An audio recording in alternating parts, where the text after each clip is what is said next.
घर लौटने के बाद उसके मन से वो दृश्य निकला नहीं। वो बार बार सोचता रहा कि आखिर ऐसे कौन है महादेव जिनकी पूजा करने से एक राजा को इतना सुख और संतोष मिलता है।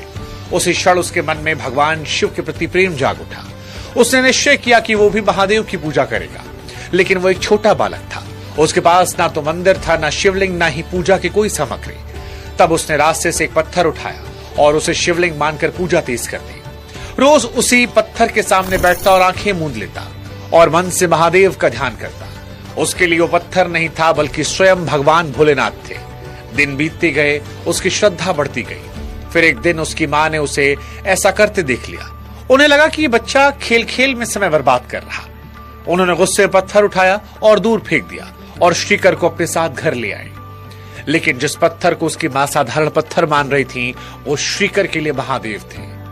वो फूट फूट कर रोने लगा। उसकी आंखों से आंसू रुकने का नाम नहीं ले रहे थे। वो बार बार उसी जगह भागता जहां पत्थर रखा था। वो बार बार महादेव को पुकार रहा था। उसके स्वर में डर था लेकिन विश्वास में कोई कमी नहीं। उसने खाना छोड़ा, खेलना छोड़ दिया। उसकी दुनिया जैसे पत्थर के साथ चली गई। उसकी पुकार में एक ऐसा प्रेम था जो सीधे भगवान तक पहुंच रहा था। और शायद यही वजह है कि उसकी भक्ति व्यर्थ नहीं गई। पुराणों में वर्णन है कि भगवान शिव उसकी भक्ति से प्रसन्न हुए। कई कथाओं में कहा जाता है कि उसी समय हनुमान जी वहां प्रकट हुए और लोगों को बताया कि ये कोई साधारण बालक नहीं बल्कि महान भक्त है। धीरे धीरे श्रीकर की भक्ति की चर्चा पूरे क्षेत्र में फैल गई। लोगों को महसूस हुआ कि इस बालक का भगवान शिव से कोई विशेष संबंध है। लेकिन किसी को अंदाजा नहीं था कि यही बालक आगे चलकर उस घटना का हिस्सा बनेगा जिसकी वजह से स्वयं भगवान शिव को महाकाल रूप में प्रकट होना पड़ेगा। जब उज्जैन में भगवान शिव की भक्ति अपने चरम पर थी, उसी समय एक राक्षस अपने अत्याचारों से पूरी धरती को भयभीत कर रहा था। उसका नाम था दूषण।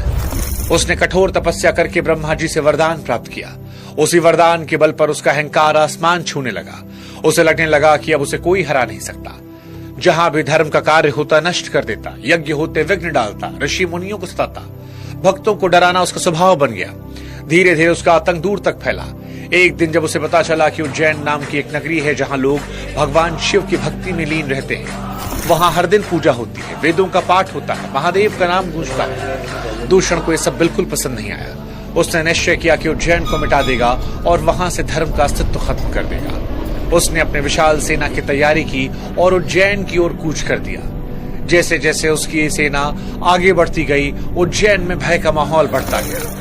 गलियों में सन्नाटा फैलता गया। मंदिरों की घंटियां पहले ज्यादा बजने लगी।